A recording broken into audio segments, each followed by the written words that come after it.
Imagine opening Google Maps or your navigational application of choice and finding a town that didn't exist.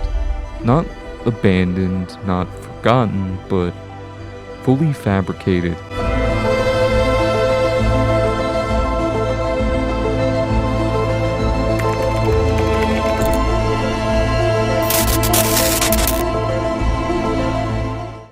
This was the case of Argleton, England, a town that was found on Google Maps and quickly became a topic of discussion. You see, where the town was claimed to be was no more than an empty English countryside. When talks of it started gaining traction in 2009, it was promptly removed.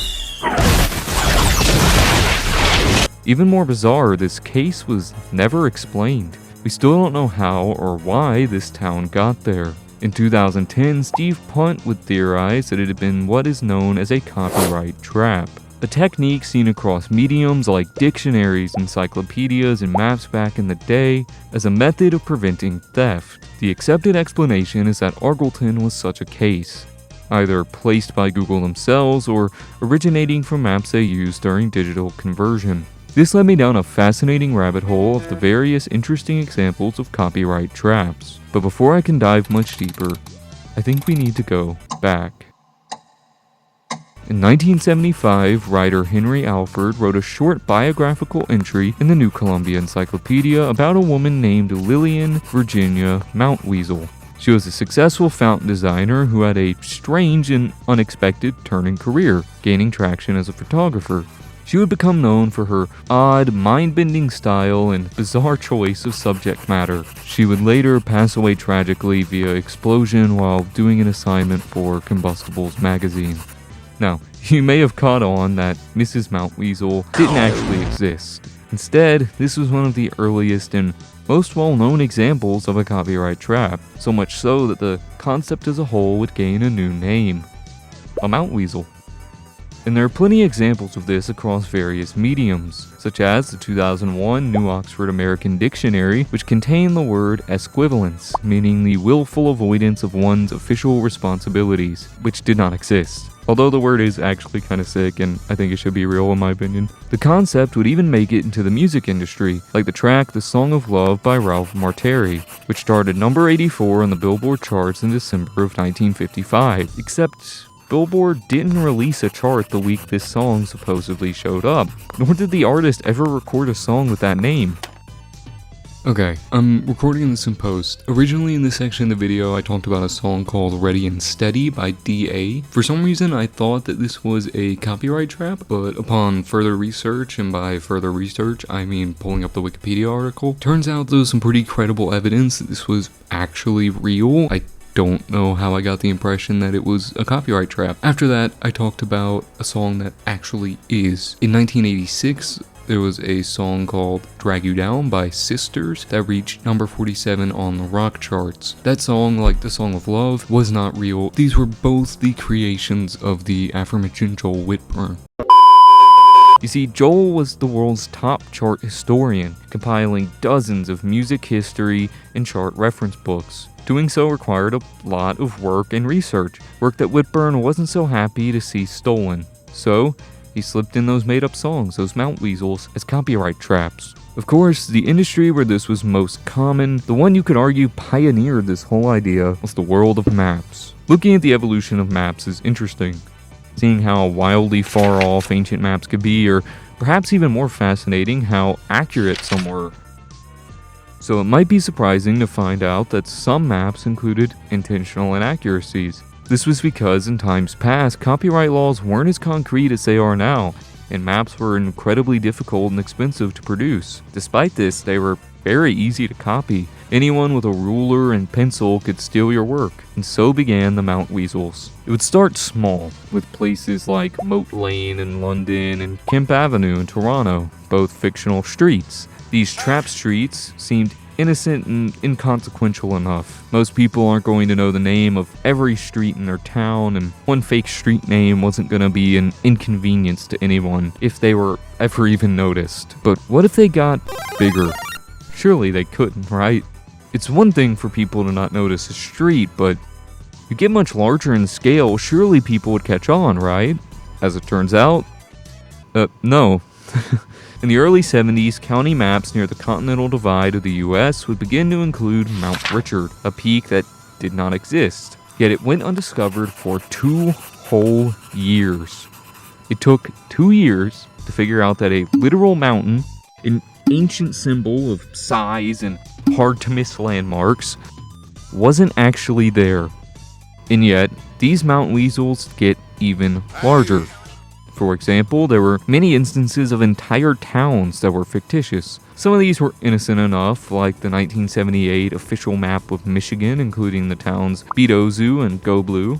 These weren't exactly particularly well hidden, neither having exact locations or borders, and being the only towns on the maps that weren't capitalized. These were inserted by Peter Fletcher, chairman of the State Highway Commission and alumnus of the University of Michigan. Bitozu stood for Beat OSU, as in Ohio State University, a major rival to the University of Michigan football team. The football teams whose slogan was Go Blue. Of course, this was more of a fun, practical joke than a true copyright trap. But what about one of the oldest and most iconic examples? In the 1920s, the founder of General Drafting, a major map producer at the time, got together with his assistant to figure out how to prevent other companies from stealing their maps. These men, Otto G. Lindbergh and Ernest Alpers, decided to combine their initials and shuffle them around a bit, creating Agloe, a fictional town they would place in the middle of nowhere, New York.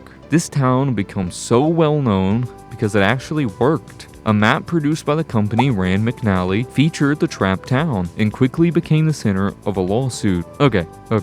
So there was an odd mountain or town that went unnoticed for a year or two, but that's gotta be where it ends. Surely it doesn't get bigger. Yeah, you already know that this question's very existence means that it does, in fact, get bigger. All the way back in 1774, an island was reported around New Caledonia, a French territory. By 1776, this island, known as Sandy Island, would begin to appear on maps. Surprise, surprise, this island wasn't real. And yet, it would appear on maps until 1974, when it would finally begin to be removed. Yet by that point, it had been featured on so many maps for so long that come the digital age, places like Google Maps ended up including it. And this would go unnoticed until 2012, when Australian scientists on a surveyor vessel sailed out to where Sandy Island was said to be, and found nothing but open ocean. This would quickly get media coverage and was soon removed from Google Maps, a full 238 years after it first appeared. And it's not like this was some instance of a small island that washed away with time. Surveys found that the supposed location was between 4,883 to 7,720 feet in depth, meaning that most likely an island never existed there in the first place. Once again, this isn't a true example of a Mount Weasel, but rather a phantom island, a very well-known phenomenon that has plagued cartography for centuries, ranging from simple mistakes like 17th and 18th century maps for some reason thinking that the entirety of California was an island, to places that just straight up weren't there, like the Isle of Demons near Newfoundland or High Brazel off the coast of Ireland. All this falls under the greater category of a false entry. They're basically just mistakes as opposed to malicious attempts to protect copyright. So I'm sure at this point in the video, with the lack of Subway Surfers gameplay and Family Guy funny moments, you're probably wondering, what's the point? Why am I talking about all of this? All I've done is rattle off a bunch of loosely jointed tidbits of trivia. Well, if you would, please allow me to go on one more tangentially related rant. In the old Tibetan folklore, there's a creature known as a tulpa, or thought form. You may have encountered this in the modern day in creepypastas, analog horror, or even the FNAF theory community. The main idea behind the tulpa is that it's a creature or monster formed directly by the culmination of emotion and human belief in the creature's existence. They are effectively a psychic manifestation of a person's or group of people's emotions. This is a concept that has been well explored in the aforementioned mediums and even in things like Star Trek, It, and Terry Pratchett's Discworld. This idea that human emotion and creativity holds so much power that simply believing in something hard enough can make it real. find this fascinating. I think now more than ever, in a world filled with internet misinformation and AI nonsense, that the idea of what makes something real is more prominent than ever. That brings me back to that lawsuit from earlier, the one surrounding Agloe, New York. You see, it hadn't quite been the shut and close case, the gotcha moment that General Drafting was expecting. Instead, Rand McNally had a rather interesting defense. They claimed to have found Agloe in the records of Delaware County, and Delaware County claimed to have it in their records due to a business that laid there, the Agloe General Store. The defense's question quickly became, if Agloe was just some town you made up, how come there's an actual store there with its name plastered across it? Well, someone would ask the owner of the general store that very question. As it turns out, the answer was rather simple. When he decided to open the store, he grabbed a map that happened to be made by General Drafting and saw the name of the town where he was opening his location. It was Agloe, so it became the Agloe General Store, and with it, the town was added to county records. Now, the store didn't last long. It would eventually close, and the lawsuit would come to a conclusion. Even General Drafting themselves would go out of business. Yet General Drafting's maps, and therefore Agloe, had become so prolific that come the digital age, it would end up on services like Google Maps. Of course, like the others on this list, it would become a topic of discussion and would quickly be removed from the platform. Since then, Google and Big Map alike have wanted people to kinda just forget about Agloe. This town that stood as an example of, in the best case, ignorance and the worst case, blatant theft. All that would be left of its impact was a little sign and an occasional reference in pop culture. But I find that kind of sad. Regardless of the circumstances of its creation, Agloe did become a real town. With real people and a real business. There was time and effort and emotion poured into it. At the end of the day, do you think the owners of that store cared about a silly dispute over maps? Of course not. To them, it was just Agloe. It was a small town, their place of business, and to an extent, their home. At least they believed it to be. And that makes it real enough for me. And that's why I'm making this video, in the hopes that you, the people watching, will help me to remember. To remember Otto G. Lindbergh and Ernest Alpers, the men who lent their initials to its name. To remember that little general store that gave it form. And most of all, to remember Agloe, the town that didn't exist until it did. Bye.